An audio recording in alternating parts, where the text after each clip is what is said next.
लेकिन उससे पहले ब्रिगेडियर विनोद दत्ता सर, सवाल आपसे, क्योंकि यहां एक सवाल इस बात को लेकर खड़ा हो रहा है कि क्या वाकई उस डेडलाइन को पाकिस्तान ने सीरियसली नहीं लिया। ये बात इसलिए क्योंकि ये तो कह दिया गया था बीएलए की तरफ से कि जिस तरीके से डेडलाइन का वक्त नजदीक आएगा, कत्लेआम की शुरुआत होगी, जो बंधक हैं उन्हें मौत के घाट उतार दिया जाएगा। लेकिन पाकिस्तान तो कह रहा है कि बंधक कोई है ही नहीं उनके पास। अब देखिए, ये पाकिस्तान का जो दावा है ये बिल्कुल गलत है। और जैसा आरजू काज़मी ने अभी कहा था, और वो एक बहुत ही मैं कह रहा हूँ जहनी और बहुत निष्पक्ष रिपोर्टिंग करती हैं।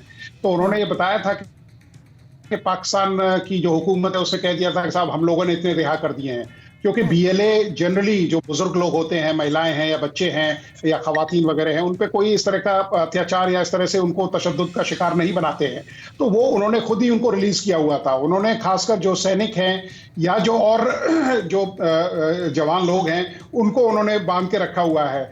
और पाकिस्तान का ये कहना कि साहब उन्होंने सब बंधकों को रिहा कर लिया है। एंटी टनल ऑपरेशन इतने आसानी से न तो अंजाम दिए जा सकते हैं, बड़े टाइम कंज्यूमिंग होते हैं, कैजुअलिटी इंटेंसिव होते हैं, और उसके लिए आपके पास स्पेशल फोर्सेस होनी चाहिए।